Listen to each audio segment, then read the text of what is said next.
2 new P3 games announced. Mystery Pinball Company teases their new game. Interview with Pinball Expo's Rob Burke. Hi, my name is Jonathan Joosten. I'm the editor of Pinball Magazine, and I'm joined here by... Hi, I'm Martin Ayub, and I'm the editor of Pinball News.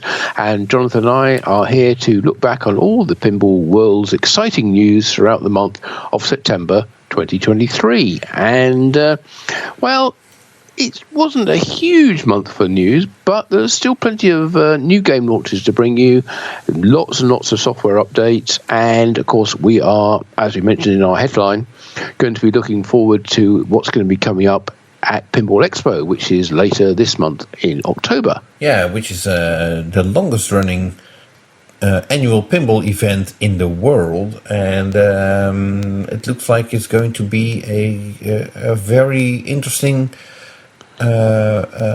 edition based on the events and what we and the might, schedule. The schedule of events and new games by various manufacturers and so on. So yeah, more about that later. Yeah, exactly. Okay, let's start with our first headline, which was about 2 new games that have been announced for Multimorphic's P3 pinball platform. Right. And they're both kind of fit into the category of mini games, but I know that's a slightly pejorative term, so they are sort of add-on games or extra games which can be played on an existing multimorphic pinball playfield, right. which is a playfield module, which is designed for the game which it was launched with, but then can be rethemed or reversioned to add new rules, which is one of the big selling points of the P3 platform. Right. So basically, once you have a certain playfield module installed in your P3 machine, basically you can play various types of games on it, or various games basically. You just load the different software, which is easily selected on the machine itself, and you have the same playfield with an entirely new rule set and different objectives and so on. Yeah, absolutely. And the first of those games is from Michael Ocean, who is one of the programmers for Multimorphic, and did a lot of work on the Heist game. And the first game is called Dungeon Door Defender, and it's available right now on the Multimorphic site. It runs on the Heist playfield module, and it's basically a standalone game, which is different to Heist, but uses the same hardware in a different way.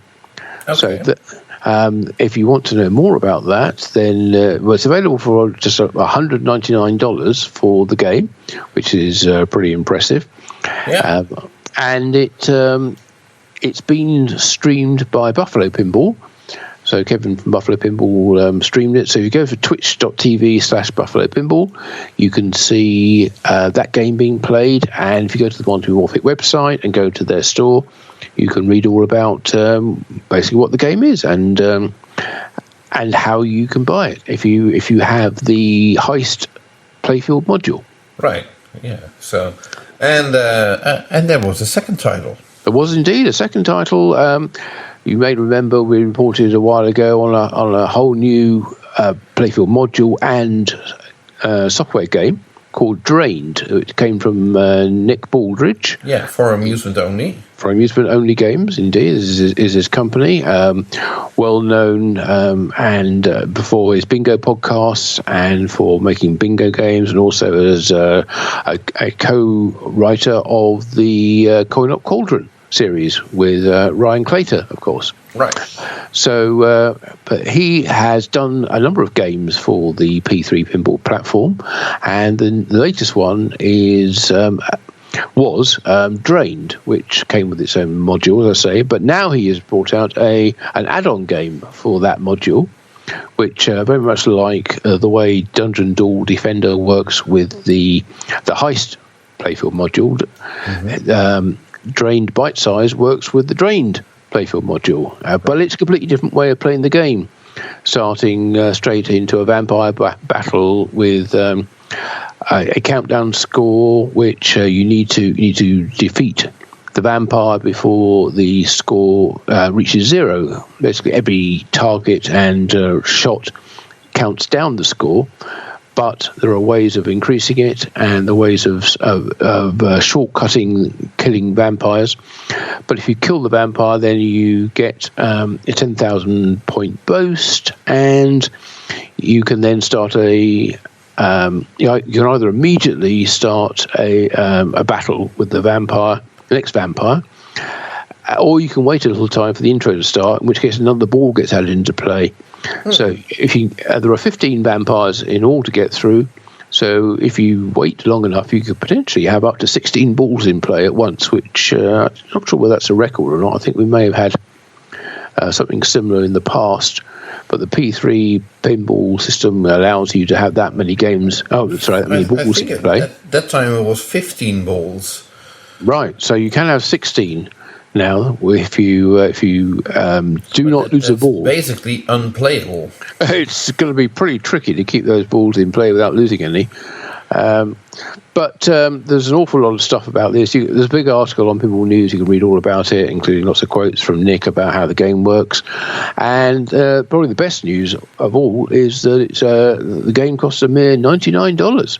Wow. And is available to download from the Multimorphic store. So you go there, you buy it, and then it appears as in your list of playable games if you have the drained module installed in the game. So, and now that this game is available, I assume, and this is just assumption on my end, that the drained module, if you are on the fence of buying it, now you can probably get a special offer where you get both games for that module at a certain price. But I'm not into the marketing or anything. Well, I think you're absolutely right. The game will be appearing at the White Rose Game Room show, which is coming up in about a week's time, as I understand it.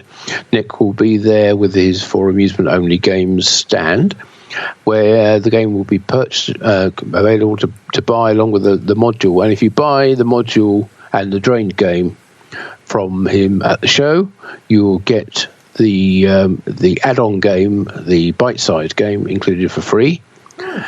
And I think there's also some other promotions as well available. But have a look on the either on the Multimorphic site or on the Pinball News article, which gives you more details about how it plays and the offers that are available. But nice to see lots more games coming out, mini games, if you like, for existing playfields. Right. Okay. So that rounds it up for Multimorphic, I I think so. Yeah. Okay. Well, we look forward to seeing Jerry and other members of Multimorphic at Pinball Expo later this month. Yep. I don't think Nick is going to be there. I don't think Ryan is going to be there either. But I'm sure Jerry will be. Actually, last year he wasn't, if I recall correctly. I think that had something to do with. No, I don't recall exactly what it had to do with. But, probably family commitments. Something like that. Yeah, but Multimorphic was represented by a different vendor, if I recall correctly. So yes, that's right. Yes, they were in the back on the right hand side. Yeah, I remember it well. Yeah. So, oh well. Anyway, hopefully we'll see Jerry and other members of the Multimorphic family. Well, hopefully Michael and Stephen and they'll be able to make it. Yeah. Right. Okay. So then moving on to this new mystery pinball company that we've been talking about on and off, I would say, for the past, I think, 4 or 5 months. It has. I think that's about right. Yes. Yeah. Not all the time news to report, but they were teasing that there were a new pinball company, and we've seen many attempts of pinball companies trying to get off the ground. So you never know how to whether you should take it seriously, but it looks like we should take this one seriously. Yes, they've been showing some pictures of the game that they are going to be announcing very soon, or at least some of the hardware behind it, including the what's in the back box. So there's a sort of stern-sized LCD screen with a very similar sort of fold-down panel as well in the back box. The game seems to run on a PC running the fast pinball board set. They've also been showing the other side of the playfield, right, where you can probably go through and calculate how many up kickers and slingshots and flippers. Magnets. Looks like it's a three flipper game, from what I can work out from that. And yes, several magnets in it, I'd say. It seems to have very, very nice metallic bronze coating to the lockdown bar as well, which there are about 20 of them hanging up drying, and several cabinets on a sort of production line, as well as lots of parts. And under playfield shots, but no indication exactly what the game title or theme will be yet. But more hints were about to be revealed last month. Yes. And they came in the form of the homework that George Jr., the son of this George Spelvin that has been emailing us, which is a fake name, of course, but still. This homework that had to be done with, which contained 3 puzzles to solve. A word search, a crossword puzzle, and a maze where you had to go through, which didn't tell you anything if you went through the maze and you found your way out of it. But apparently you still had to do something with the upcoming title, which by now is being rumored, and kudos to Canada Pinball Podcast for coming up with this suggestion for what it might be. According to Canada's Pinball Podcast, this game could be, according to the hints, and we're still speculating here, or he is, but based on the Labyrinth movie from the mid-'80s, starring David Bowie, and it's a George Lucas production directed by Jim Henson, who we know of The Muppet Show. Now, I'm not sure whether there's any truth to this. Personally, I don't recall ever seeing that movie, so I have no idea whether it's any good and how much David Bowie music is in there. But it's a very good way to get David Bowie in a pinball machine, because I think a David Bowie pinball machine would be a good idea. Yes. Not sure it's a great movie at all, and maybe not that suitable for being converted into a pinball machine, but never say never. See what happened. Well, we've seen bad movies with very good pinball machines come out. We have, yes. Yeah, I mean, so we'll just have to wait and see, and it might be something completely different. For everybody interested in finding out, the game will be revealed in a pizza party, and I'm not sure whether that pizza is a reference to anything having to do with the game or that movie that we just discussed. But a pizza party at Pinball Expo at 9:30 p.m. on the Friday. Friday the 20th of October. Right. And which is actually at the same time as Lloyd's LTG show, which starts at 9 p.m., but this has nothing to do with that. And in fact, we've been told by Rob Berg that this reveal will take place at a different location at the show floor than where Lloyd's seminar will be held. So. He said originally they wanted to do it earlier, but it would have clashed too much with the existing seminar schedule. So 9:30 is when the reveal of the Mystery Pinball Company's game is due to happen. So right. So in the meantime, they also sent out stickers of their logo, which is basically an explanation point with consisting of a flipper, bat, and a ball, to various pinball media, and I'm pretty sure that we'll probably be able to pick some of those up at Pinball Expo as well. Yeah, and asking for a physical address where they can send those stickers to. I could be bothered.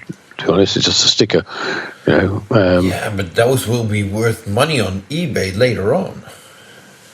Right. Okay. Yes. Well, maybe I'll miss out then. But anyway, it was only at the time of recording, we are on Wednesday night, so it's basically 2 weeks and a couple of days, and we will all be revealed. Right. To coin a phrase. So, and kudos to the Mystery Pinball Company for teasing us this long and keeping it secret. Coming up with something, showing off it, and now we just hope, and we wish you the best, of course, and we hope that it's a great game. Well, I think it's amazing they managed to keep it undercover for so long, or under wraps. Not actually, no real leaks about who they are or what the game is. So that's not easy to do these days. In the age of social media and internet rumor. So all we have is just rumor. So do you want to speculate? We usually don't do that, but do you want to speculate where they might be coming from? No, I looked at the playfield drawing. There's bits missing. Oh, the playfield shot from underneath. There's quite a lot missing. I thought it was interesting that the boards were labelled LIT-005 followed by a number. So what LIT is, I don't know. Could it be Labyrinth? It could possible. Trying to think what else LIT could stand for, but probably not Lost in Translation. That doesn't seem as if it lends itself well to a pinball theme. And also I had a quick look because LIT is the airport code for Little Rock in Arkansas. So is there a pinball company anywhere around there? No. Well, Wayne Nyans used to live in that area, but no, or any pinball, arcades or operators or anyway, we'll find out within in a little more than 2 weeks. We'll well, in our next PINcast, of course, we'll bring you all the details of the reveal. But of course, you'll be able to read all about them on both the Pinball magazine and the Pinball news site. Right. Yeah. As we will both be covering Pinball Expo, Martin probably a little deeper than Pinball magazine. That has to do with language barrier and Martin being a much better writer than I am. You're too kind, but also I'll while we're talking about Pinball Expo, it's probably worth doing a little plug in now for all the seminars where they will all be recorded, and hopefully, if the equipment holds up anyway, they'll all be recorded and uploaded to the Pinball News channel on YouTube, and then we'll have a special Pinball Expo 2023 playlist where you'll be able to get all the seminars in one place. So that's what we hope, anyway. Yeah, this is all new equipment, and we're trying stuff out, and it's still under test. But I'm sure we'll come up with something. Yeah. Right. So if you can't make it, or even if you can make it, but you can't attend all the seminars, and trust us, you can't. That's a great way to extend your Pinball Expo experience, or if you can't be there, experience Pinball Expo after all. Quite right. And talking of Pinball Expo, one of the key features of that show is the fact that you can do a tour of a pinball factory. Right. And this year, the tour, which takes place on Thursday morning, is of the new Stern Pinball Factory, which is still in Elk Grove, but in a different part, Elk Grove Village, I should say, but in a different part of the place. Yeah. And which brings us very neatly onto the latest news from Stern Pinball. Very nice bridge. Oh, do you think? Oh, it's almost like I've been working on that, but almost, but not quite. Yeah. So no, they have been showing off their new factory, moving into the new factory, and also Venom being produced in the new factory on various social media channels. So we've already had a sneak peek, so to speak, but there's nothing better than to smell that new factory smell. Oh, you should bottle it and put it on eBay along with your other eBay items. Actually, I'm not even selling on eBay, but that's a completely different story. If you want to know more about that, talk to me on during Pinball Expo. Yeah, and everyone gets a free Mystery Pinball Company sticker.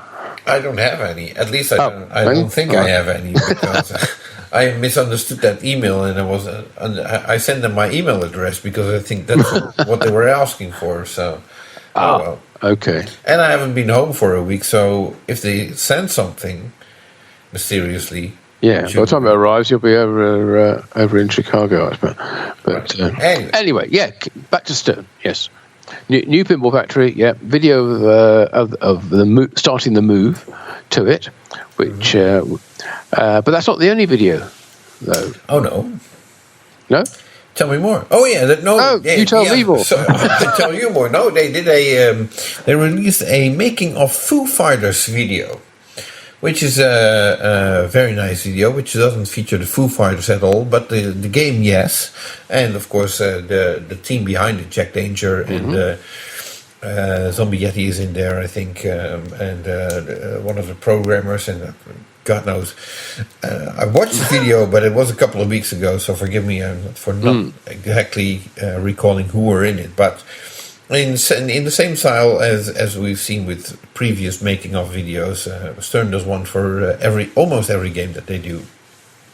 Yeah, they do produce an awful lot of material for each of their new games.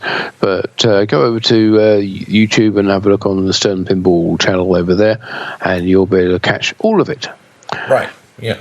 But also they've been making quite a few other announcements as well. Mm-hmm. We mentioned probably not just last month, but the month before as well, about new appointments within the pinball industry and at Stern Pinball. And there's some new ones in September. And one of which is Josh Henderson as a game software developer. Ah. Now, anyone who plays in tournament or follows the tournament scene will know Josh very well as a top class or world class pinball player. So it's interesting to see him joining the ranks of other world class pinball players. Mm-hmm. I don't want to go through them all, but obviously Raymond Davison and Keith Alwyn and I'm sure many others that and Zach, of course. Right.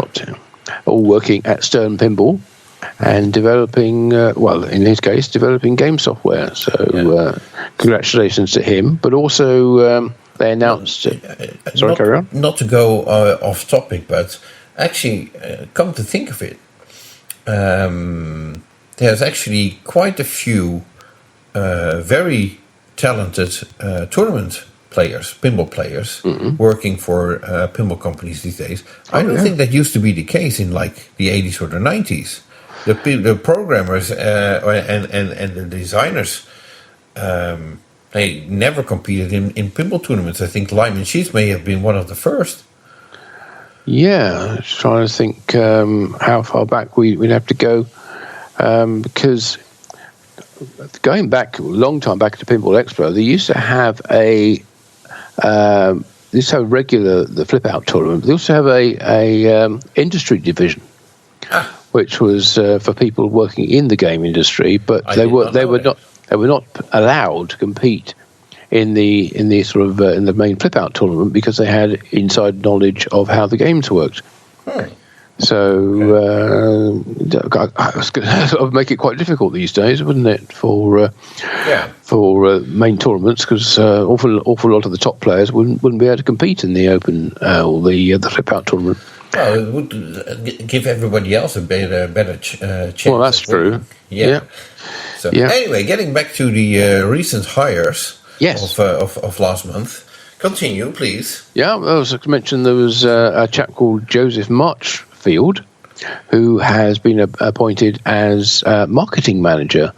So that will be, he has over 15 years of marketing, media and business management experience, working for companies like Miller Brewing, NBC Universal, and as well as his own companies.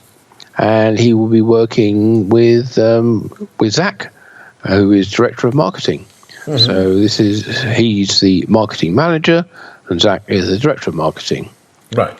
So there we go. So bolstering their marketing team there, as well as their software programming with Josh.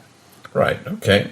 So congratulations on these new positions and their new jobs. We look forward to seeing you at the Stern Factory Tour. Indeed. Yep. Or Pinball Expo, for that matter. So, and then, last month, Stern announced a new run of Jurassic Park, and this month they did a similar announcement. Well, Jurassic Park was the 30th anniversary edition, but this month Stern have announced they're going to be doing a new run of Stranger Things. Yes. The game, not something that is stranger, and that is a thing. Their game, Stranger Things, which will be produced specifically for the holiday season. So if you're feeling festive and want to visit the Upside Down, then get yourself a Stranger Things, which should be available in time for the holiday season, Christmas, New Year. There's pricing which comes from Flipping Out Pinball, saying that the Pro will be priced at $6,999 US dollars, of course, and the Premium for $9,699. Right. I don't know how that compares to what it originally came out at, but it doesn't sound drastically different. Yeah, I don't recall that. What I do recall is that, and I forgive me for not recalling who made the call to Stern, but as you may know, the Premium and LE model of Stranger Things contains a projector under the apron, but for the upcoming run, a different projector has been chosen, which is not backward compatible to the previous one. So that could be interesting if any future code updates come out for the game. There should probably be two versions, one for depending on how old the game is, whether you have the first run, so to speak, or the second run. Yes, it does introduce complications in that, which I've often thought would make sense for. Well, I think I've opined this before. They should have different modules that can be updated rather than having to update the entire game code software. Right. So it shouldn't matter which display you've got, or what if they happen to change the Entirely Connect camera that reads it. It shouldn't make any difference. But in this case, it does. In this, it does. So I guess this will be a unique version for the new run of Stranger Things games. We don't know why they changed a different projector, but it could very well be that the projector that they used originally is no longer for sale. Yeah, absolutely. These kind of things have a very short lifespan on the market. But and speaking of Stranger Things, I'm actually wondering, and I don't know the game, so I might be completely wrong because it's already in there, but seeing the exposure that the show had due to that episode that featured Running Up That Hill by Kate Bush. Yes. You'd think there should be an update coming up that includes Running Up That Hill or a Running Up That Hill mode. Oh, that's an interesting idea. Yes, that's a good idea. I think. Suggest that. I'm not on the programming team or creative team or anything like that. But the licensing team. Yeah, well, you can't put it in for free, especially not now. It's going to be an expensive song, I assume. But still, that would probably help sell the game, I suppose. If Running Up That Hill would be in there. And I have no idea. I don't know. I was very impressed with the projections from the projector on that playfield, and I even told George Gomez at the time that I felt like that should be something that every Stern game should have from then on, because it reminded me of Pinball 2000, but in a different way, and I thought it was a cool innovation. But, I thought it was nice, but it was restricted. It didn't work in bright light. True. So it had that drawback to it. But anyway, we haven't seen on any other game since. Yeah. But maybe we will. Maybe it'll crop up on a future game. Right, but we mentioned earlier about how Jurassic Park had the 30th anniversary announced last month, which we brought the details of. Well, to coincide with that, or almost coincide with it, there is a new Dino DNA Quest feature added to Insider Connected on the Jurassic Park game. So this is a feature which runs throughout October, this month we're in now, and during that time you can earn unique Dino DNA Quest Insider Connected achievements. There are a range of them. There's nothing you can do with them, but you can still earn them. Yes, that's right. Yeah, for completists out there who like to try and get every possible achievement that's available, this is one you can go for, but only in October. So, and of course, you have to be logged in with your Insider Connected account in order to earn them, and be playing on a Jurassic Park somewhere. Right. So, and that's still not all, because Stern attended Riot Fest this year, which is a 3-day music festival in Chicago. Lots of rock and heavy metal music over there. And they had around a dozen games in their own tent, but from the video that I saw, it appears that backstage also pinball machines were available to play for the band and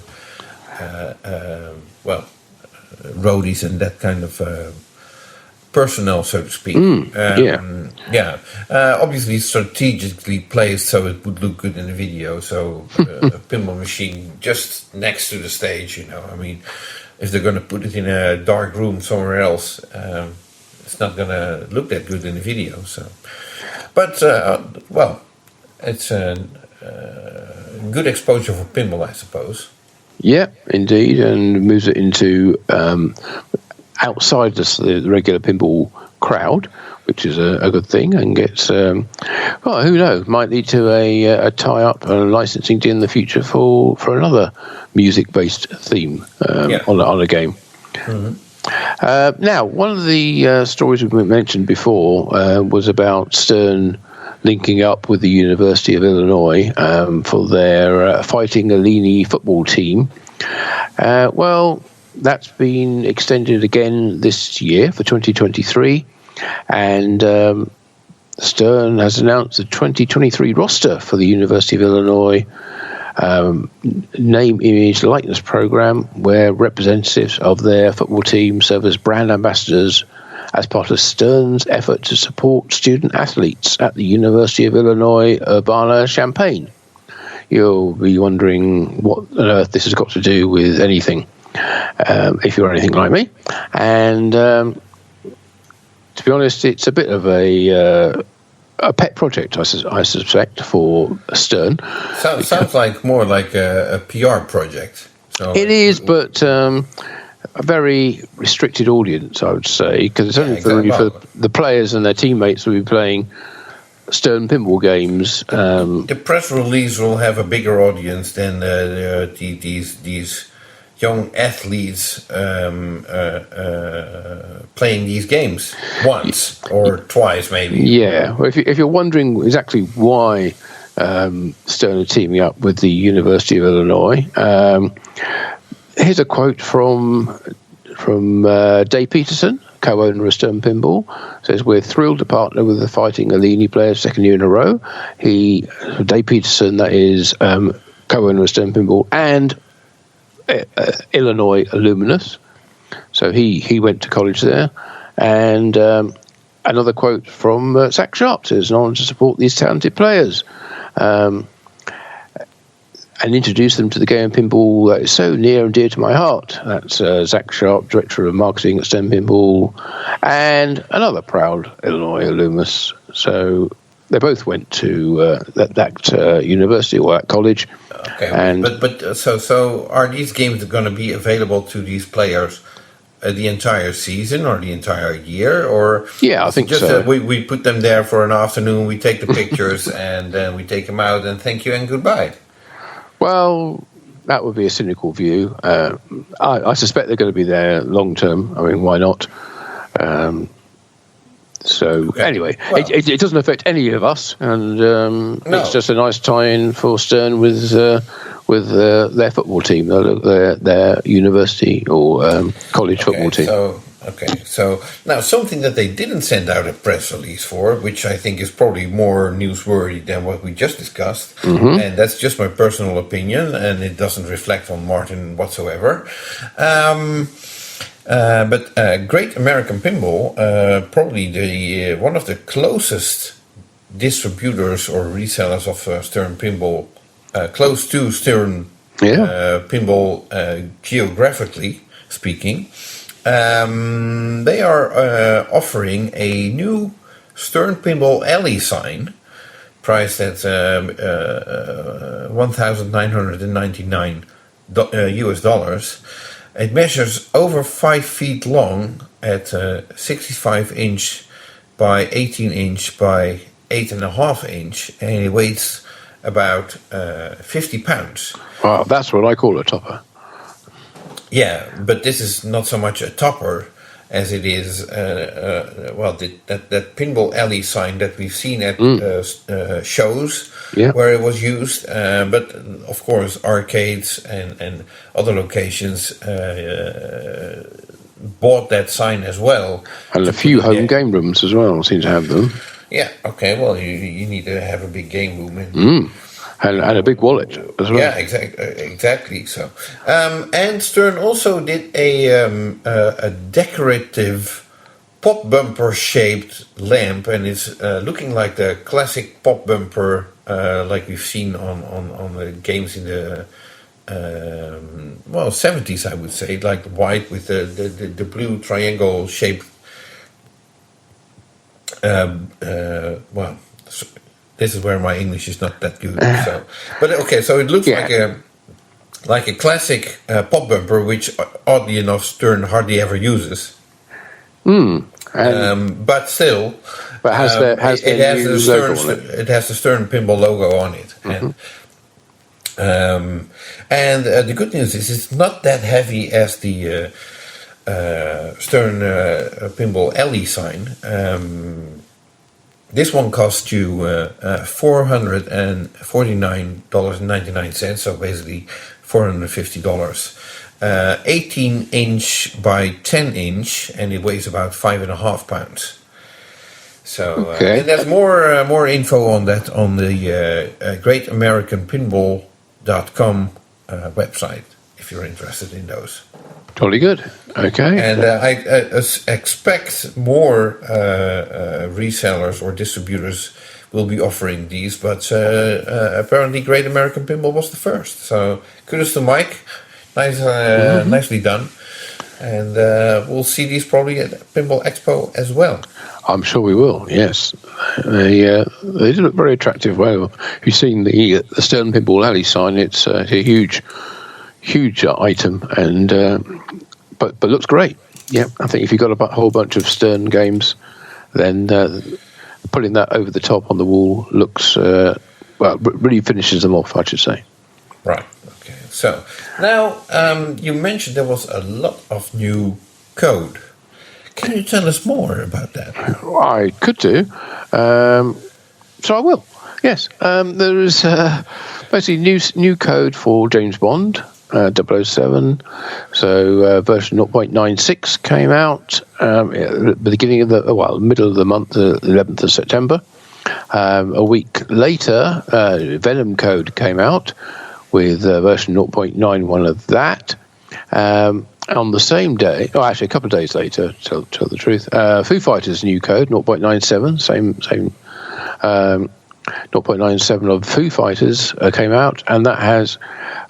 It's fair to say that all of these updates are quite significant. So I think congratulations to the Stern Pinball coders, because they are really bashing out a whole raft of updates of very extensive new features being added. So there are a few bug fixes, of course, but putting new features into the games, and really, I think they're really making the games come alive in a way which people feared wouldn't happen when they first came out, because when they're first released, they're fairly basic code. I won't say minimal, but you have to have a sort of a leap of faith that the games will be developed.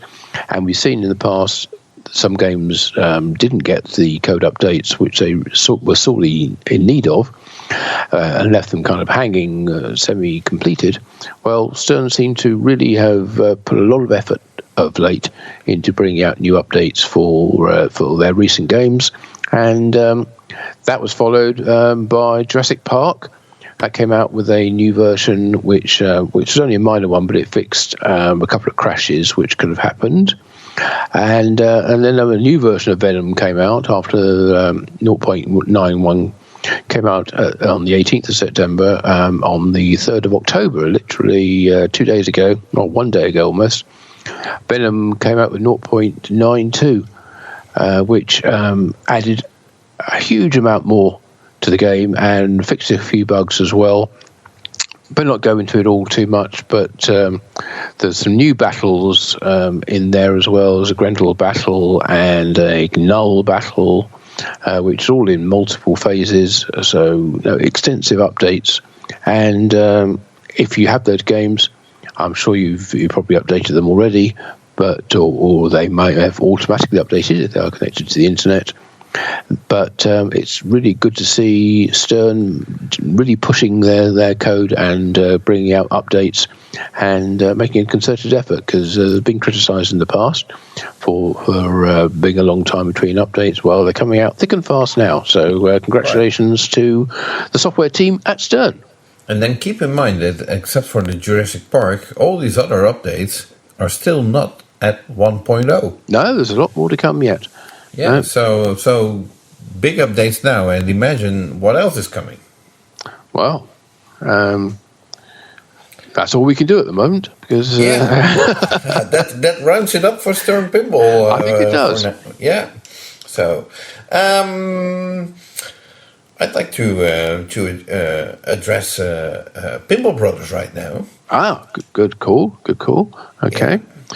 And well, basically, they on Facebook there was a small discussion or a comment placed, to which Pinball Brothers responded by saying that they are going to bring new stuff to Pinball Expo. And what that new stuff is, well, we don't know. It's new stuff, but so I've been asking, like, okay, can you tell us what the new stuff is? And guess what? They said yes. They said, no, we can't tell you yet, but we can tell you soon. In fact, we already set a date for an exclusive interview with CEO Daniel Jensen of Pinball Brothers, and I think we know the recording date, and we'll bring that to you in a couple of days. Let's put it like that. So there will be a special bonus episode of the Pinball News and Pinball Magazine PINcast with an exclusive interview with Daniel Jensen and who knows who else from Pinball Brothers. Hopefully talking about what they're going to be showing. Yeah, so they're obviously working on new stuff, and we'll be the first to bring you up to date with what it is. So top men working on new stuff. Right. Yeah. So new stuff coming from Pinball Brothers soon. Yeah. So by the time you tune into next month's PINcast, you may already have discovered exactly what that is, but if not, we will bring you all the details of it then. But certainly watch out for, or listen out for our exclusive bonus PINcast over the next few days. Yeah, as Jonathan said. Right. So, American Pinball. Ah, yes. Okay. Well, obviously their current game is Galactic Tank Force, which they have been showing in various places, including at the recent IAPA Europe show, which was held in Vienna about a week ago, I think. And that included, which was something which was unusual, or not exactly unique, but it does include a whole bunch of professional actors, not just providing their... The game, you mean? Yeah. Yes, the game. Not the IAPA show. No, well, there are plenty of actors there, I'm sure. But no, Galactic Tank Force includes a whole bunch of actors, not only providing voice work, but also their likenesses. And if you were interested in seeing them and talking to them about the work that they did for the Galactic Tank Force game, you will be able to meet, I think it was the entire cast. Well, it's certainly the professional actors from Galactic Tank Force who will be at Pinball Expo on Friday and Saturday at the American Pinball stand, or an American Pinball seminar as well, which takes place. But on Friday.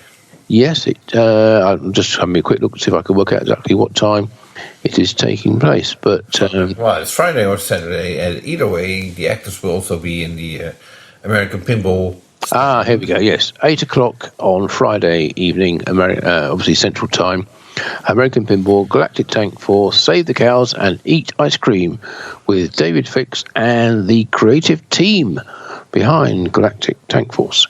Right. So that's also designed. So Dennis Norman, I assume, will be there. Stephen Bowden, and of course the cast, the four main actors, real actors that not so much are involved in the design of the game, but portraying the roles of the characters they perform. Yeah, quite right. It's a creative team. So I should include them. So Empress Anoya, and I forgot who everybody else is. Professor Plotnik, and exactly. So they're going to be there, probably in character. So well, that could be interesting. Yeah, well, it would be in suitable dress as well.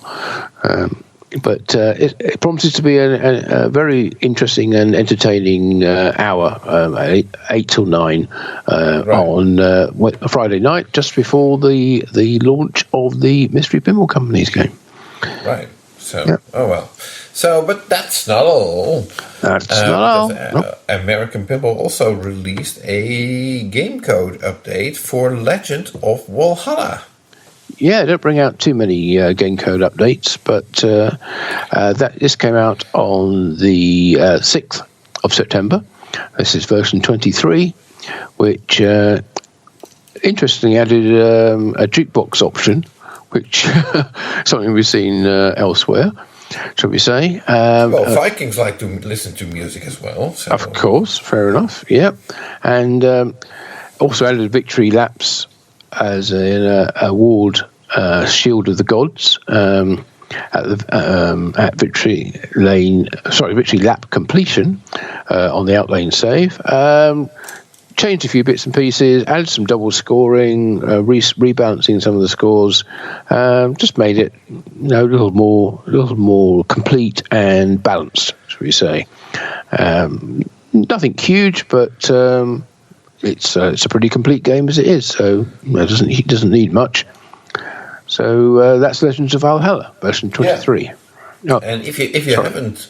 Sorry, not version 23. I was just saying version 23, but that's the date, of course. Version 23.09.06, which is the date of the software, which is the 6th of the 9th, 23. Right, in reverse. Right. So I was going to say, if you haven't played Legend of Valhalla, I strongly suggest you do, because I find it a very good flowing game. Very pleasant playing game, and it's really surprised me every time I played it how much fun it is. So if you're looking for a surprise, I would say, in the sense that a lot of people don't expect the game to be as good as it is, so to speak. I think the problem is a lot of people haven't played it because there aren't that many of them out there. So right. I think it's become a little bit of a sleeper game, if you know what I mean. Those people who played it know how good it is, and a lot of people will get to with the new code update. Yeah, absolutely. Okay, I think that's all the news we have from American Pinball. So let's move on to let's go a little bit north of the border to Pinball Adventures, right, in Vancouver. Well, they continued teasing their upcoming Elements game on Instagram. Now, they've been teasing that game for months, if not years, together with, of course, their current game, Punny Factory. Elements will be one of the several new games to be revealed at Pinball Expo. Yes, indeed. So, if you're interested in that, seeing a new game for the very first time when it's just launched and you're one of the first people in the world to actually play it, then Pinball Expo is where you probably should be. So I'm not sure whether Andrew of Pinball Adventures is doing a seminar as well. You have this. I don't believe he is. I haven't seen him yet, but this is always a preliminary schedule right up to the point where the seminars start, and even beyond then sometimes.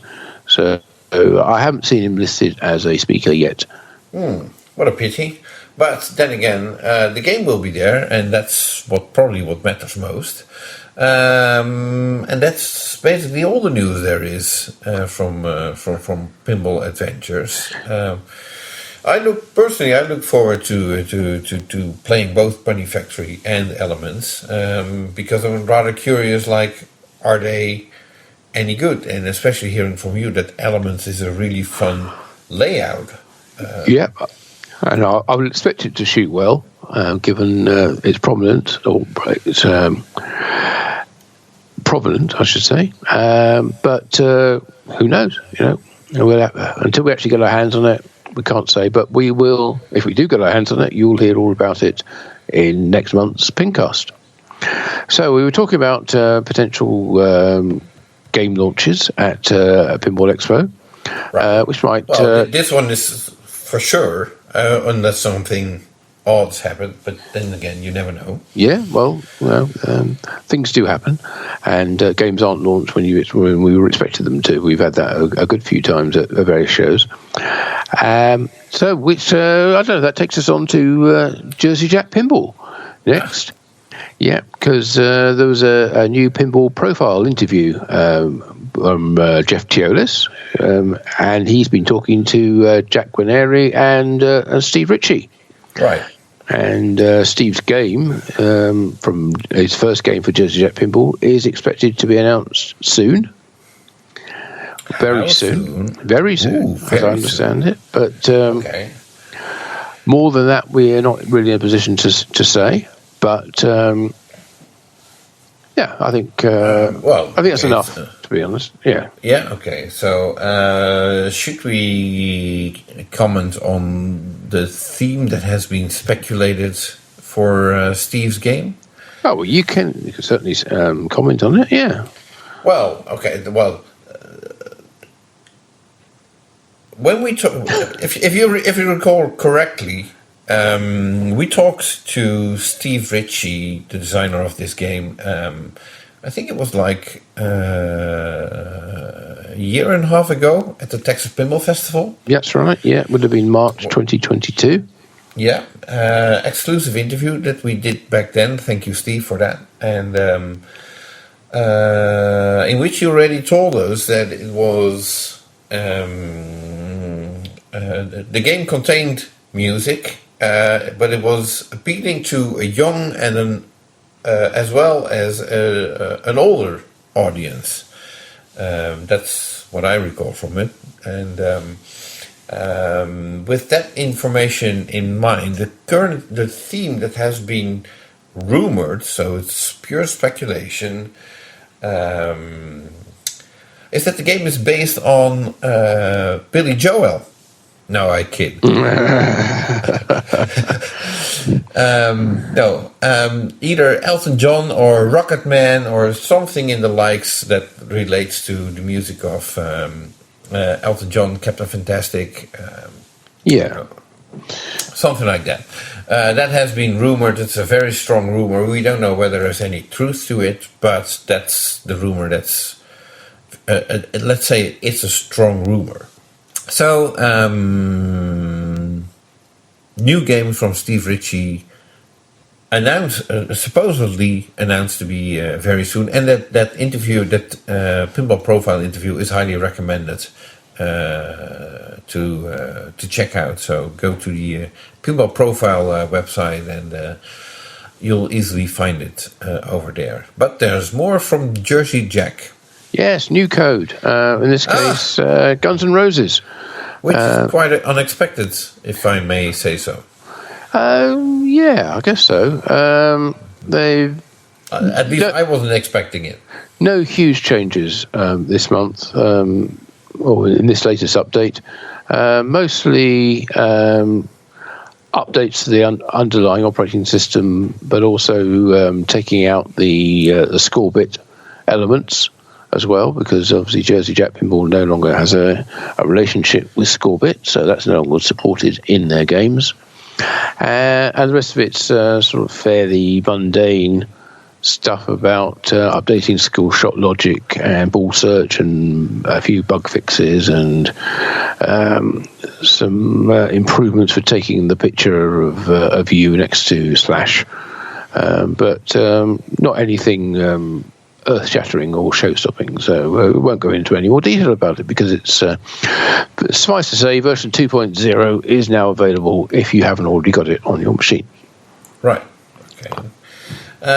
Moving up to a little bit north, Wisconsin, I would say, Spooky Pinball. Yeah.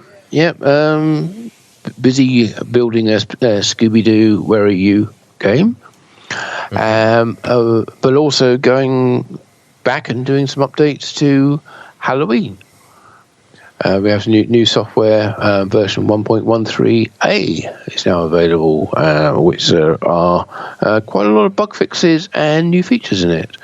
So again, lots of hard work by the programmers at these pinball companies now. It's new software updates are coming thick and fast, so which is always good to see. Right. So now Halloween has the same layout as Ultraman. Yeah. If I recall correctly, the 1.30 Ultraman update is not available yet. No, I don't think it is. I think Ultraman has been sort of left behind a little bit, but apparently it is coming very shortly.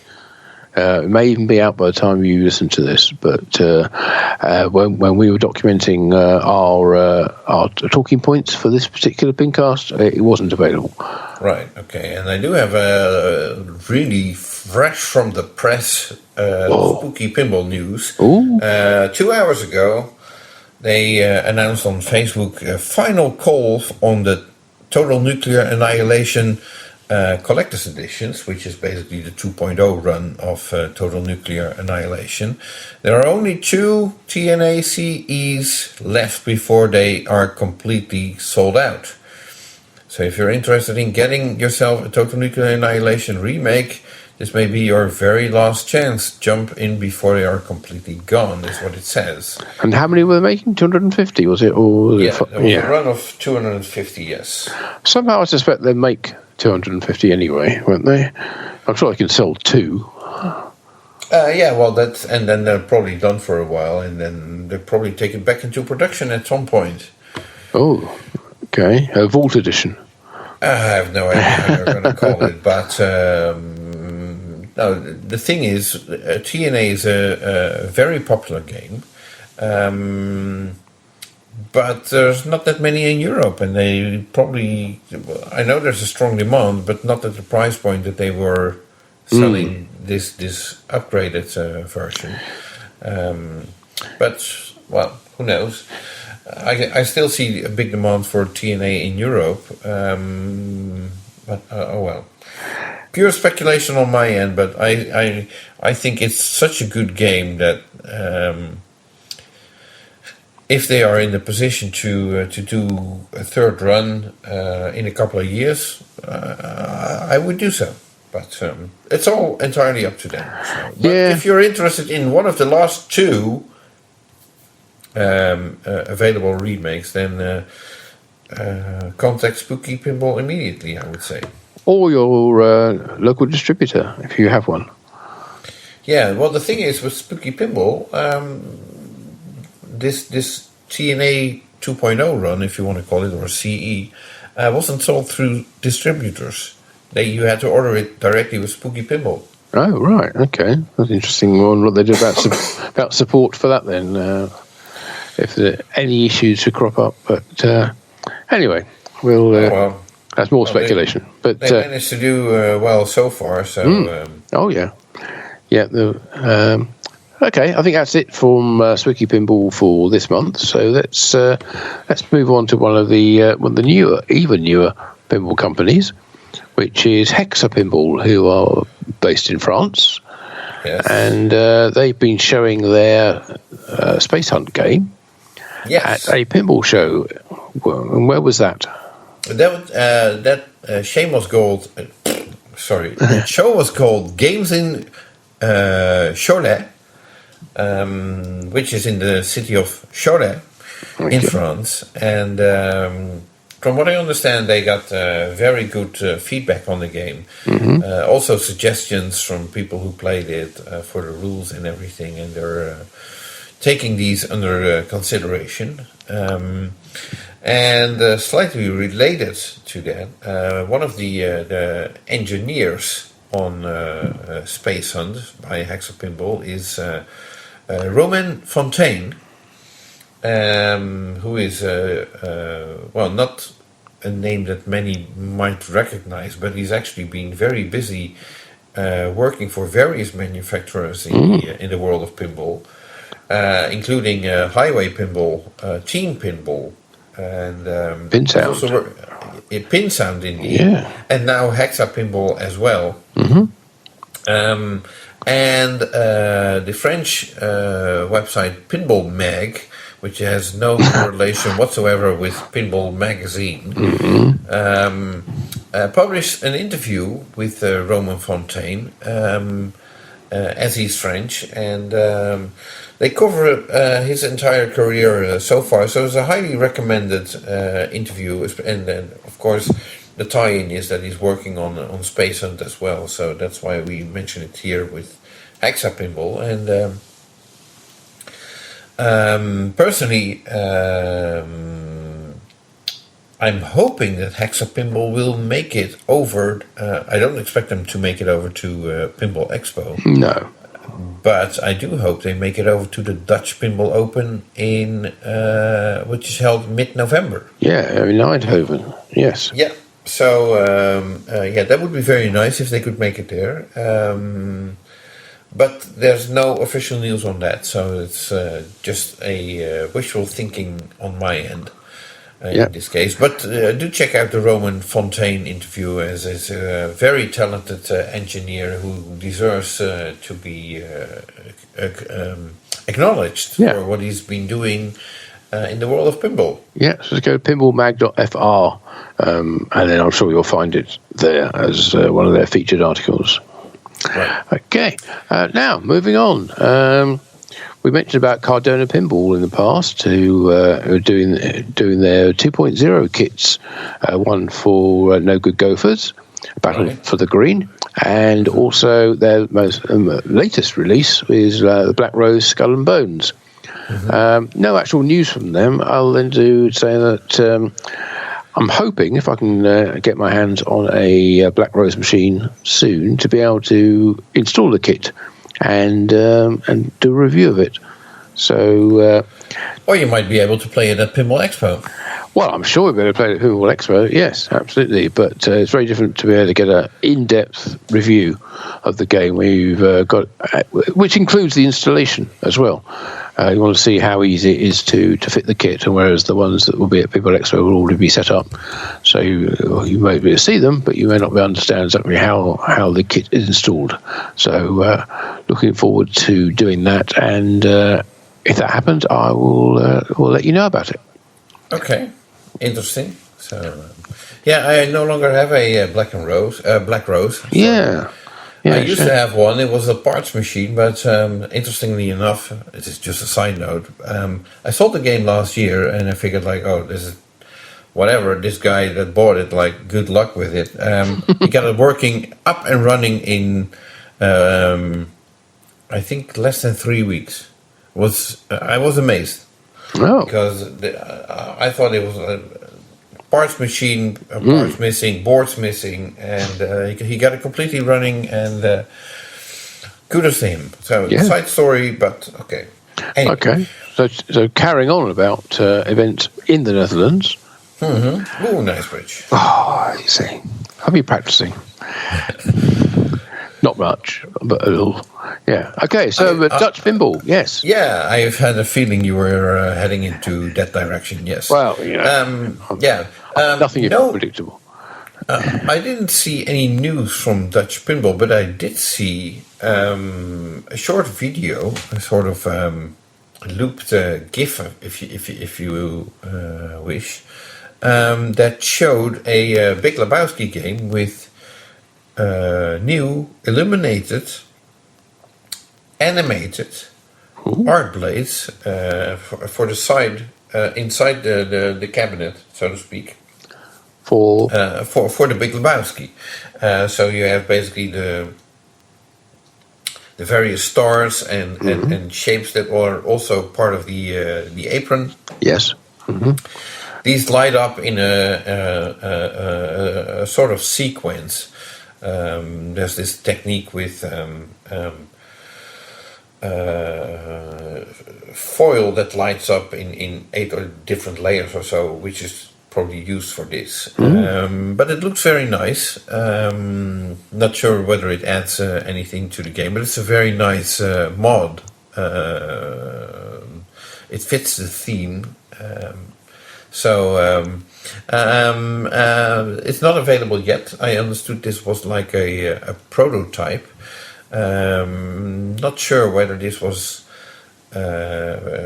produced by The Art of Pinball, to which they recently made a deal that they would do the upcoming mods and topper and what have you. Yeah, and playfield toys and things. Yeah. Yeah, exactly. So, but if so, I think this will be the first animated,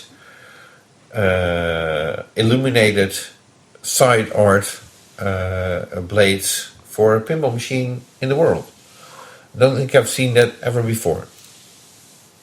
Yeah, you got me wondering. I've seen some available, like from Pin Graphics, I think, have had some for which do a similar kind of thing. I stand corrected. Thank you very much. But you don't ask me which games they're for, because there were quite a lot of them. But they look very nice. So I thought it was a very, very good addition. But I'm sure it'll be totally in keeping with the theme for the Big Lebowski, with the stars and so on, and which will probably match very nicely with the illuminated apron as well. Yeah. Exactly. So, okay, so moving on. Yeah, the other end of the world, Taiwan, to be precise, home pin. Mike Kalinowski was present at PinFest Newcastle, which was held mid-September, if I'm not mistaken, as one of the 5 pinball manufacturers present. The others being Gary Stern, Jack Ranieri, Damien from Haggis Pinball, to which we'll get into a second, and David Henkin of Henkin Pinball from the 80s. Sorry. Yeah, an Australian manufacturer, of course. Yes. So pictures were posted on social media of all 5 of them posing together, which is quite remarkable in the sense that it's already difficult enough to get a photo of Gary Stern and Jack Raniere together. Yeah, that's true. I think I was one of the first in years to actually achieve that. But imagine now with 5 manufacturers. So that was very very interesting. Yeah, past and present, shall we say? Yeah. That's about the only news from HomePin. I did see that there was an article published which said that HomePin would reveal their next game at Pinball Expo. I know for a fact that will be Pinball Expo 2024, not the expo that we are experiencing in 2.5 weeks. So that would be there. That would be very strange to announce a second game where they've hardly launched the first. Right. So no, they're still just starting actually with this is Spinal Tap production, and the other. Their upcoming game should be presented probably or launched at the Pinball Expo 2024. So, if you're looking for it, this edition, then I'm afraid you'll be out of luck. Yes. Yeah. Right. Oh, yeah. Sorry. So you mentioned about Haggis Pinball, and there'll be some other news from them. What have you got? Well, guess what? They were present at Newcastle Pinfest as well. Yes, as you just said. Yes, with 2 Centaur prototypes, one of each model. The classic one and the upgraded one. What was it? The blood. I forgot. Yeah, now you're asking. Yes. Right. Sorry. Anyway, they brought 2 Centaur games as well as a Fathom and the Celts, and they had a small table with flyers and stuff like that. Mm-hmm. All 4 games held up rock solid, as they reported on Facebook, which is a good thing. I didn't check whether Centaur sold out since then, but there's a good chance it didn't. As it is very limited run, so if you're still interested, see if they still have some available. Very curious to see whether Damien and Ryan will make it over to Pinball Expo this year. I hope they do, but of course Australia is quite a trip to Chicago. Oh well. Yeah, well, it'd be nice to be able to play either of the Centaur games. Right. Centaur Revisited, either the Beast or the Oblivion editions. Right.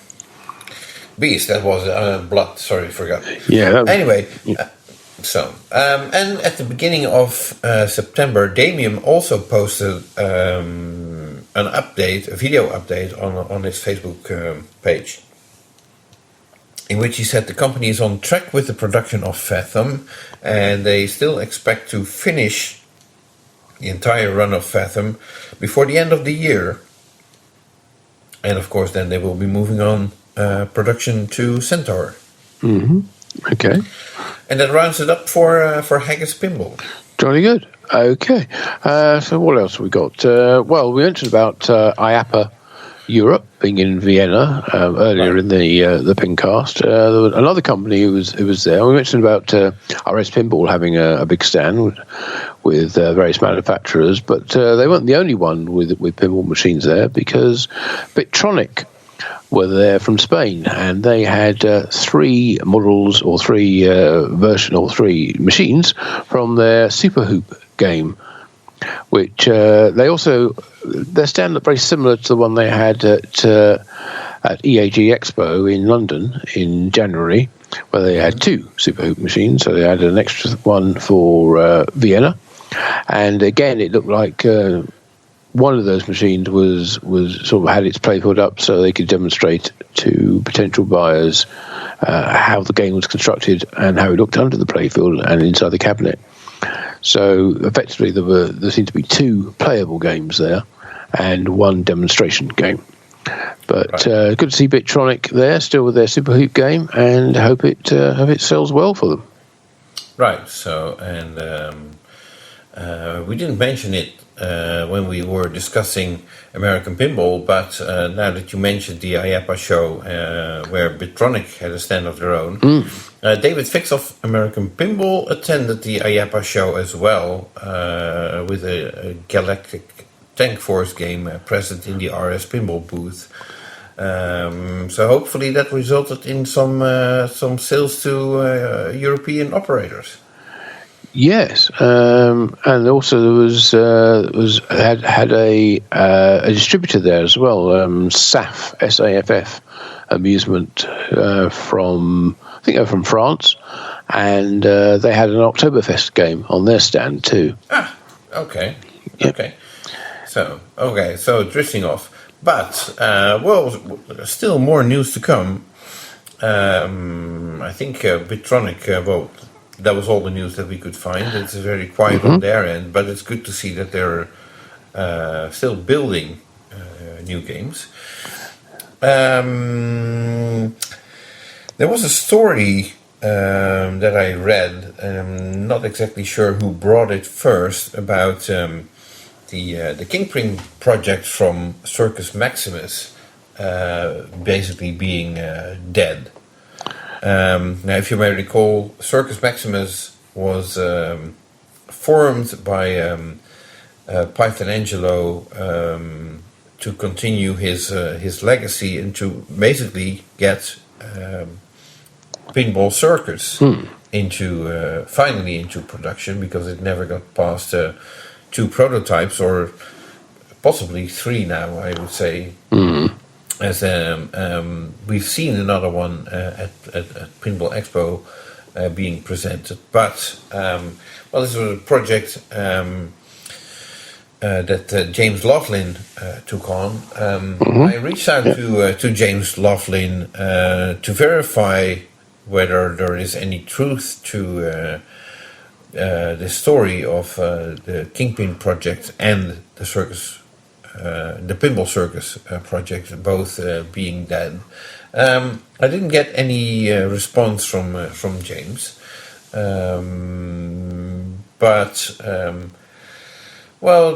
I'd say, knowing James, I wouldn't say it's. I wouldn't be surprised if it's not dead at all, but there's just life getting in the way of things, and you're not getting to what you want to get done because other things take priorities. I think it's sort of to say it's on hiatus, and it may restart at some point in the future, but it hasn't been officially declared dead, shall we say? As far as I know, it hasn't. I haven't seen anything like. I mean, they did sell translights as a form of a deposit. Yes, that's right. For the Kingpin game. They sold like 250 of those, or 250 were available. That's not an unreasonable price for a translite in the first place. But I don't think anybody got the message or received an email or something, or a notification like, okay, we're done, it's over, and basically you got to translate and that's it. Tough luck. Or not in those words, but you I guess you get what I'm trying to say. So Yeah. we haven't seen any official notification that it's a completely dead project. So. We haven't seen any indication there's any progress taking place on it either. So that's also true. Yeah. So there we go. What about other companies? We've got a few where we have no news, haven't we? So Chicago Gaming. We're still waiting for the production of Pulp Fiction to begin. Yeah, and also for Cactus Canyon, Cactus Canyon remake to sort of be in production in any significant quantity. Yeah. It seems to be really dragging its heels as far as that goes. So we don't know for quite months now. So very interesting what's going on there, and hopefully we will get some answers at Pinball Expo. Yes, indeed. But anyway, for now, no news from them. Pedretti Gaming. No news. No. There was a new video of Whirlwind 2.0 being played. There was, yeah. Total Chaos, yeah. Yeah, that was it. Yeah, it wasn't from them, I don't think, but I think they shared it on their social media feeds. Quetzal Pinball in Spain. Yeah. They're still sort of aligned with a Bitronic Pinball that we just discussed, and we're still waiting for the Tokyo Perfect Drift game to be announced as the follow-up to Super Hoop. Yeah. So we're still waiting for that. No news then for this month. Turn to Pinball. No news either, but hopefully some news at Pinball Expo. We expect them to be there, even if they don't have a game with them. But they probably will have a new version of their Ninja Eclipse game. So the latest version of it. So we look forward to seeing what they've been doing there. Scandinavian Pinball Factory, who we mentioned before. No news. No, I had to look for that. I didn't see any news from them either. Everything seems very quiet. Who are also distributors for Homepin products, I believe. Right. Yeah. Exactly. Yeah. So that rounds it up for the news from the pinball industry, manufacturers. That is. And as we mentioned, in case you missed it, Pinball Expo is coming up, and we are very happy to be talking to none other than Mr. Pinball Expo himself, Rob Burke. Good. I'm broadcasting live from the headquarters of Burke Enterprises. We sell to the Texas State Fair a lot of their drink cups, so we have our team here distributing the cups to the various vendors that need the cups for their drinks. Right. Well, obviously, while we're interested in that business, we would very much like to talk to you about what you have coming up at Pinball Expo in a couple of weeks' time, and also have a few words about your other recent venture, the Pastimes Arcade, and find out how that's going on. But let's start with Pinball Expo then, and tell us, how's the planning for that going this year compared to previous years? Yeah, this year the level of intensity and excitement from the attendees as well as the vendors has honestly reached an all-time high. We are actually sold out of vendor space, and people are still reaching out to try to get into the show. And based on pre-registration and people that want to get tickets to the Stern Tour, it'd be close to double the size of any show we've had in the past. So people are excited to get into pinball. Pinball is really the excitement level among everyone and all the different shows. Everyone's doing really well in pinball. Pinball is hot right now. It's a hot subject, and it shows for us in the numbers and the number of vendors that are coming to the show. Oh, that's excellent news, I would say. Yeah, it's a surprise. I didn't realize the show would be as big as it is this year. But I think a lot of people were extremely, not happy, but extremely happy with the show last year. They had a good time there. And for me personally, I take pride in putting together the seminars. And more people are reaching out to me and say, hey, I come to Expo because of the seminars. You have a great selection, and they're always good and informative. And this year, I've just lost my mind. There's more seminars this year than ever. We have over 85 people speaking in seminars this year. So Thank you very much. That's basically clogging up our entire schedule to see the rest of the show. Thank you so much. Yeah, Jonathan, just think, you could write a whole book. Your next article, your next issue will be, 89 pages, just all Expo stuff. If I make it, yes. If I make it there, yeah. But Oh, well. So you have, and I've seen the schedule, it's packed. Yeah, I'm looking at it right now and thinking, okay, so we start the seminars pretty much as soon as the buses come back from the Stern factory tour on Thursday lunchtime. Yeah. Goes all the way through until, well, basically midnight with a movie. And then starting again, obviously, early Friday morning, 8:15, as ever, with Ron Kuhn Jr. and his usual slot, and going through till Lloyd in the evening, and on Saturday at 10:30 a.m. With Dino, and that goes all the way through until 9:50. Yeah, it's just crazy. It's really, for me, it's really been fun, and I've always enjoyed doing the seminars. And for those people that want any kind of an education on any aspect of pinball, of course they come to the seminars.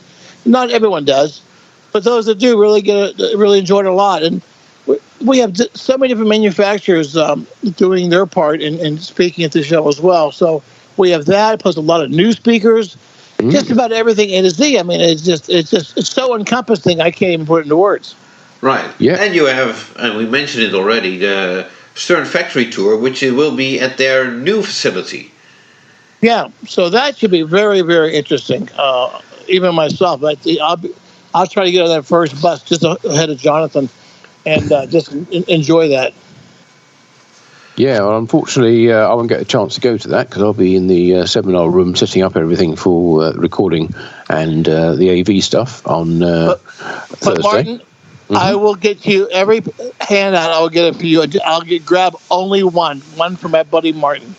Oh, thank you. Well, hopefully we'll get a chance to actually go and visit Stern, maybe on the Wednesday or the Tuesday, just to check them out and basically sort of get some pictures that we can use later for publicity and part of the reports. But we'll see how that goes anyway. But so apart from the seminars, which is obviously incredibly packed, you are obviously going to have a huge number of machines there for people to play. Yes.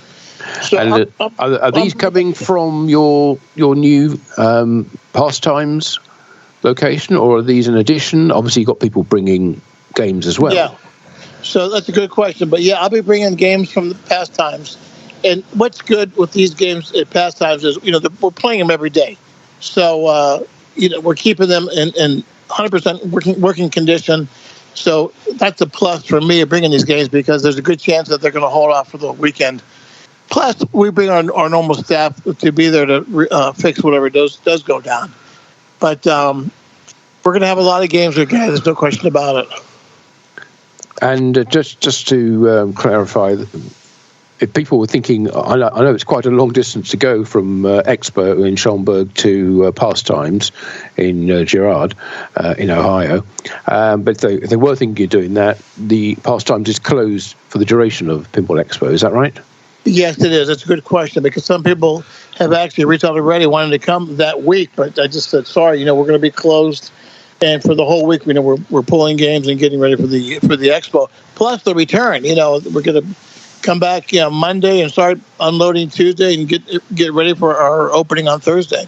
Yeah, it's a huge task to move that many machines that long distance. Right. Now, as an organizer of the event, you obviously know what will be happening. And let me ask you, what is your favorite highlight that you are looking forward to? Wow, that's a great question. Man. Well, for me, what I really enjoy the most is seeing the pinball aficionados that come from all over the world. That, to me, gets me the most excited. So, if all goes well, we have a guy that's coming from Hungary that's selling pinball playfield glass. So I think that's pretty incredible. But you'll be there in Pinball Brothers, of course. But, we have the World Cup tournament, as you guys know, and that's become popular again. We got some guys from Ireland and other Brazil and some other countries. So that, to me, is exciting, because to me, it's really fun to connect the pinball communities together. So that for me is also a fun part of the show. And of course, Interium, our bumper blast on Wednesday night. And that is extremely popular. I mean, people from all over the world come, and I'll have a lot of guys come up front and speak about, the first-time guys coming from other countries, have them talk about, why they came and welcome them to the event. So that's always a lot of fun. So, there's just so much going on, so much energy happening all 3 days, 3.5 days, you don't have any time to sleep. Oh. And this year is no exception, especially with all the seminars. Right. And you're killing us, Rob. I am. I know I am. Martin, I love you, man. That's all I can say, because I do know that. And I don't know what else to do, guys. In the back of my mind, I've thought to myself, should we do Expo another day? Should we add another day? Well, the Sunday is still available. I don't know if start the show Tuesday and everything starts Wednesday. I thought about that, but I don't know if we're ready for another day of Expo. But there's just so much happening, and you kind of wonder, should I do it so it gives people more time to breathe? Well, maybe you should add another day next year for the 40th anniversary. Well, that's what I'm wondering. So, I wouldn't mind having you put that out to your audience and, get some feedback, guys, and let me know what their thoughts are on that. Yeah. Would you be tempted to do it more on the Wednesday and on the bumper blast day, or add a day on Sunday, which you used to have Sunday, of course? Yeah, but people just aren't excited about Sunday. I have found, because even the shows that go on Sunday, by 2:00 everyone's pretty much done, and it's like to the point now where they put all their energy for the 3 or 4 days. And everyone's pretty exhausted, so they're excited to get home. And the thought of working all day Sunday just doesn't sound very appealing. Yeah, so, I understand. I would probably add, to answer your question, I would probably add Tuesday night for the bumper blast and get into the action on Wednesday. Okay, well. Plus, guys, another thing I'd like to do next year is have multiple factory tours. So maybe Karen one day, Jack another. So if I add a day, that makes that more viable, So I'd like to hear from your audience, whether they reach out to me directly or through you guys, and see what their thoughts are on that. Well, you can easily do a questionnaire of everybody coming over to Expo this year. So maybe that's a thought. Martin or Jonathan, if you guys don't mind putting it on your websites, and just asking the people, maybe have a yes or no, knowing that it's Tuesday, the additional day, and not Sunday, just see what kind of feedback you get. Yeah, could easily do a poll as part of the report from this year. If you don't mind. Lots of people read that.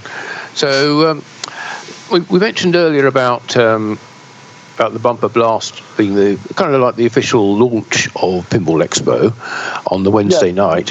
One of the issues last year I heard quite a lot of people mention was that they went there, but they got all these wonderful games at Interium, which are there all the time. But on the evening that they went there for the bumper blast, all the games, or nearly all the games, pinball seemed to have been taken for use in the tournament.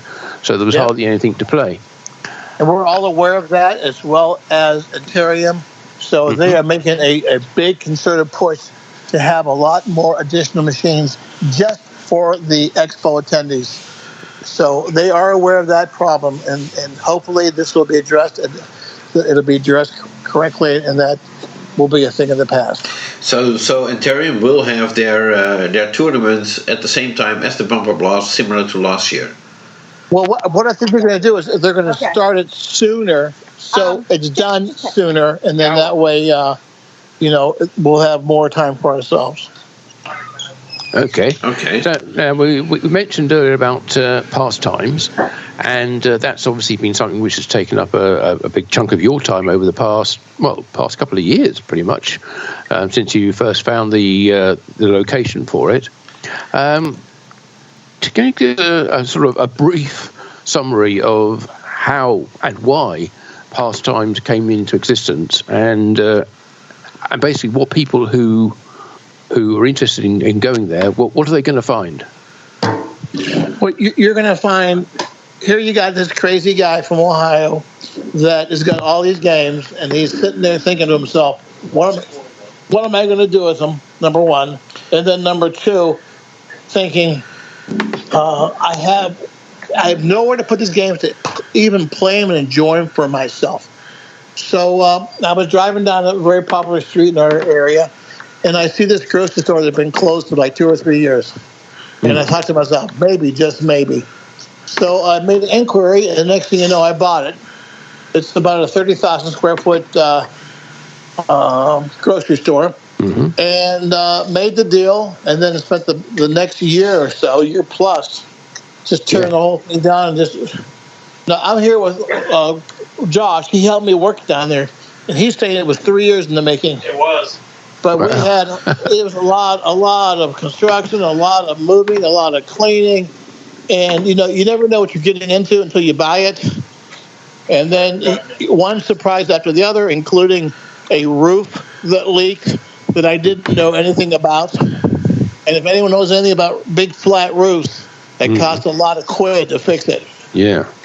So, we dealt with all that, and finally my daughter got involved with the pastimes, we call it, and she said, Dad, you've got to put a set date on when you're going to open this place.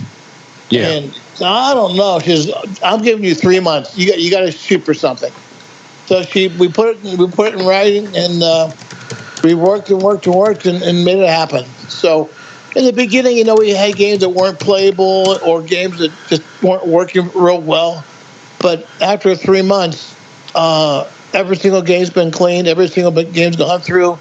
And sure, we do have games that break down when we have big crowds there. But by Monday, everything's fixed. And when people arrive the following week, everything is up and running. So, it's a process, and it's a long process and a learning process. But I think we've got it figured out now. And last count, we were around 615 as far as total machines there. And I believe over 400 just on the pinballs. So my most recent purchase was a Keeney game called Go-Kart. And anyone knows about Keeney, they're most popular for making slot machines. But they made about a half a dozen pinball machines. And there was a great clip about them on the Pacific Pinball Museum did on this company. But I was able to purchase this Go-Kart, and I had never heard that title. But here, this game was designed by Ed Krinsky from Gottlieb fame. Of course. So that game is sitting on our floor now, and took a lot of time to bring it back to life, but it's there. So that's the one thing we stress about is a lot of unique games, rare games.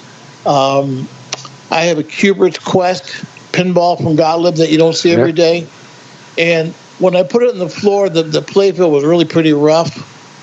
But I got one of our speakers that came last year, Marcelo, I think it is. And he's wonderful at doing. He's an artist. He really is a true artist. And he did a number of that playfield that it looks like it's brand spanking new.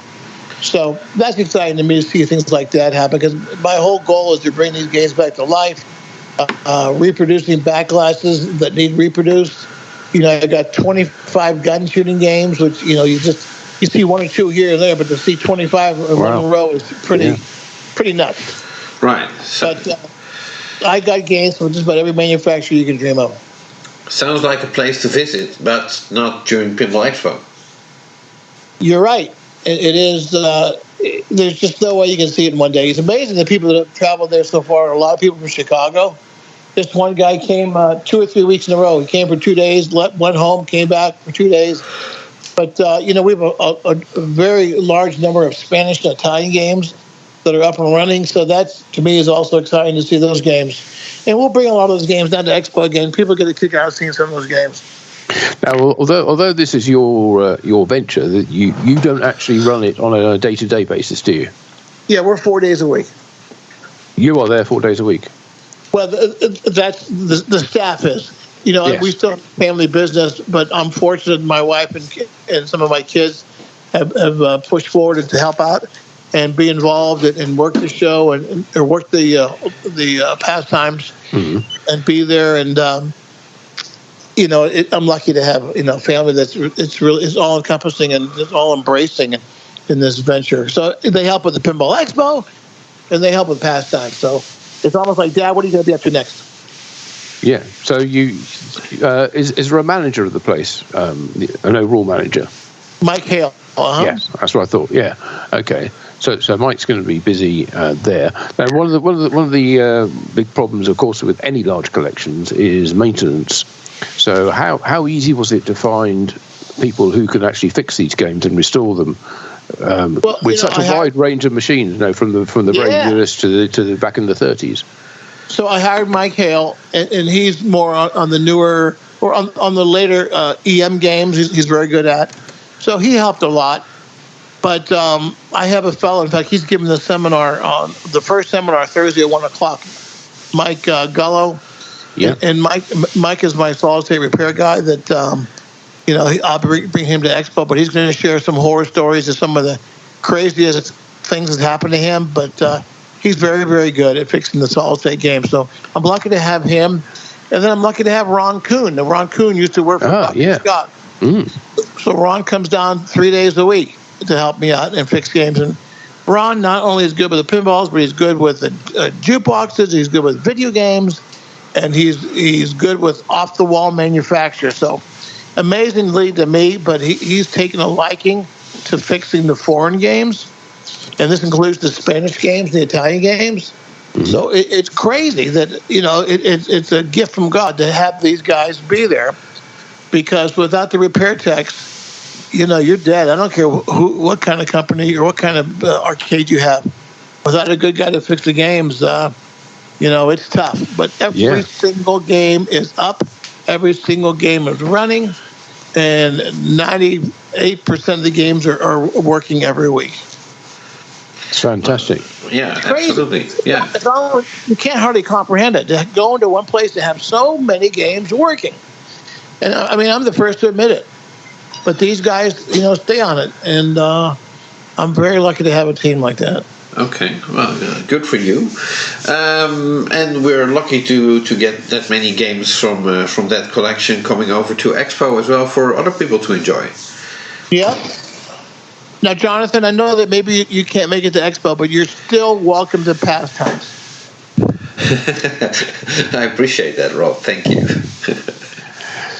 So finally, just going back to Expo then, if people if anyone was thinking about coming, was sort of on the fence about it, couldn't quite decide whether to come, how long to come for, what's your sales pitch to them to persuade them, to tell them why they should come to Pinball Expo? Well, that's a great question. I mean, years ago, my advertising motto was the Everything for Everyone show. So no matter what aspect and what level of pinball a commitment or interest you're in, there's everything at the show. So, there's things at our show you see nowhere else.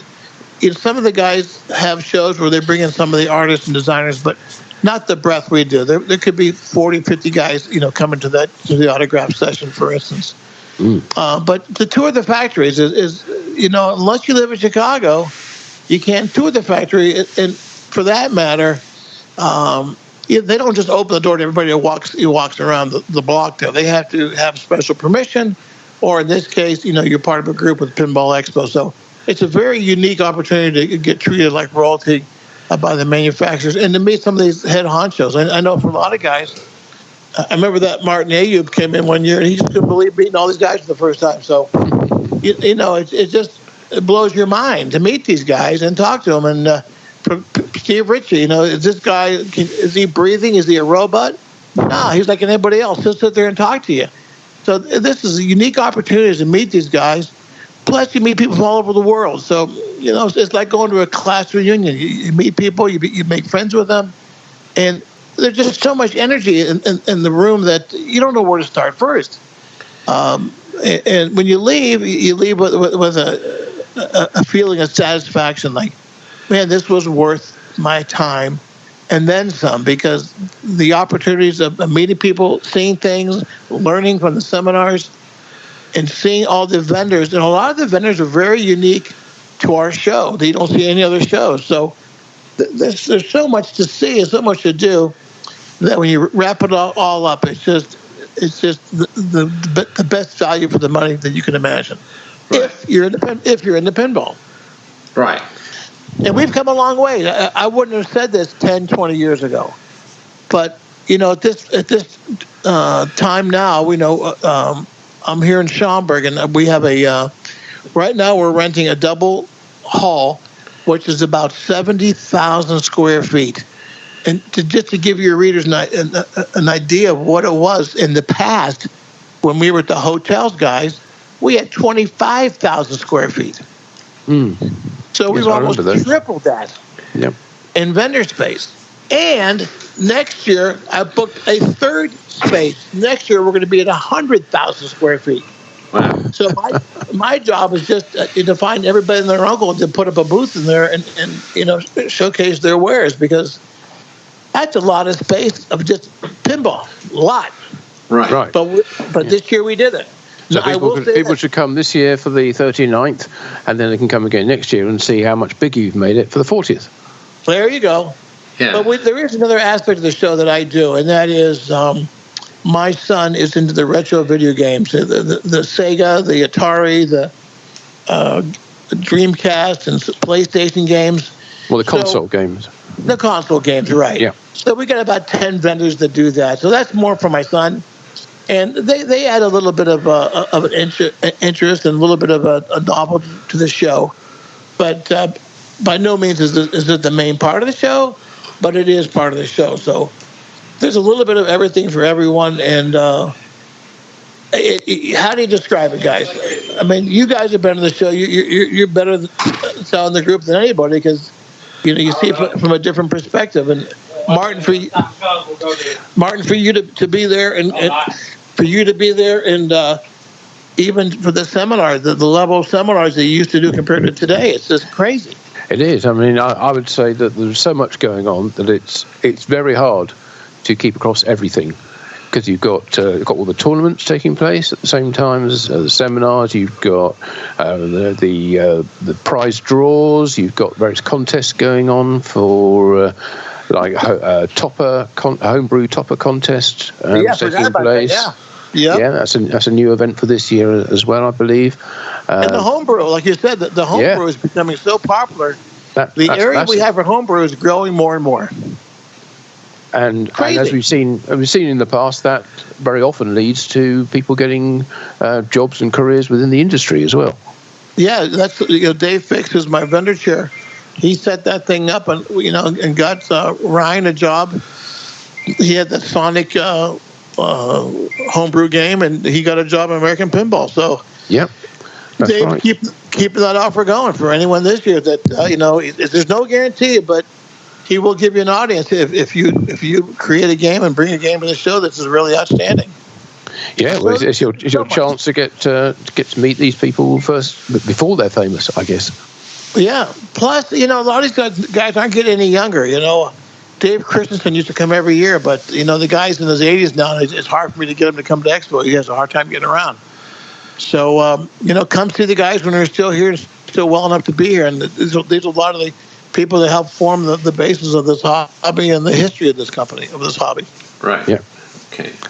So I suppose we should sort of round this up, not to make it too lengthy. I'm going to repeat my question. Aside from meeting the people at Expo, the international people or the people from America visiting, what's the event you look forward to the most? Well, the World Cup tournament, and seeing the massive amount of vendors in the vendor hall. Yeah, it's an impressive sight. I'll have to say. A lot of them are coming for the first time. Yep. Yeah. Well, thank you very much for taking time out from your busy schedule to talk to us, Rob. And we look forward to, I will see you in a couple of weeks' time. And I'm sure I'd like to think Jonathan will be there too. And I'll think about it. Yeah. I have a conflicting event, so I can only be in one place. Hey, Martin, maybe what I can do for you is maybe I can have a little grill on the side. And you can cook your food there. Yeah, have a little barbecue. Yeah, that will work. Yeah.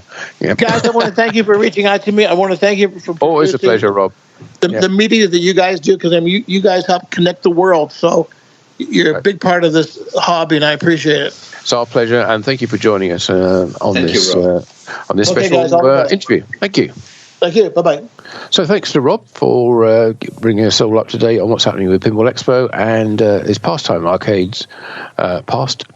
Arcade, I should say, in Girard, Ohio. A very impressive looking facility there, and I really hope to get to visit it before too much longer. Right, other news. Well, I mentioned about IAPA taking place in Vienna, and for RS Pinball, Stefan there had a big stand with many manufacturers represented. So congratulations to him for flying the flag for pinball at IAPA. Right, and hopefully it resulted into sales and operators being more interested in operating pinball in public locations. Yeah, realizing how many different companies are building these days. So, and hopefully they'll want to be part of that. Right, yeah. So, and then there's the ongoing Deeproot saga. Ah, yes. No PINcast would be complete without the latest update on Deeproot. I think, remember last month we mentioned about how Robert Mueller's attorneys had, well, first of all, he changed attorney, and then had filed a response to the SEC's motion for the court to give a summary judgment, which would basically be to find Robert guilty of whatever it was he was being charged with. Exactly. He filed his objections to that, and this month the SEC filed their response to his response. And what was their response? Well, they rejected every one of his objections, as you would expect, and a fairly comprehensive response it was too. Far too detailed to go into here, but it's a point-by-point rebuttal of everything he said, and it really came down to pointing out that that Robert had rejected any kind of legal or other advice on how he should be investing the funds, and when warned about the way he was using the money, seemed to reject all that. So now it's down to a judge to decide whether a summary judgment can be handed down or if a trial is required. Don't forget, this is still just a civil case. After this is concluded, it's possible a criminal case may follow from the federal indictment, but at the moment it's still a civil case, and which limits exactly what penalties could be imposed were Robert to be found guilty of the charges from the SEC. Right. But more of that coming up, and I think I don't think anything scheduled to happen in November, but there will no doubt be more documents published, and I don't think anything actually, if there is a case, I don't think it'll hit the court until December. Okay, so no Deeproot at Pinball Expo? Probably not this year. Maybe for the 40th. Oh, well, yeah, well, so this is the upcoming edition being the 39th. That's right, yes. Okay, well, never say never. I guess that rounds it up for the month of September 2023. I think it does, yep. We will be back at the start of November with our next PINcast, looking back at all the events in the wonderful world of pinball throughout the month of October, of course, including everything that happened that we can relate from Pinball Expo, and anything else that we happen to glean from our trip to the Chicagoland area, and maybe some pinball companies in that vicinity. So until then, from me, Martin Ayub of Pinball News. Sorry for interrupting. and from me, Jonathan Joosten of Pinball Magazine. We wish you a pleasant month of October. Hope to see you at Pinball Expo. Yep, and if not, then we'll see you next month. And don't forget our special bonus episode. That's coming up in just a couple of days. Yep, it's going to be a good one. Yep. Okay, so until then, and until next month, we'll wish you a wonderful time and have fun. Thanks. Bye-bye.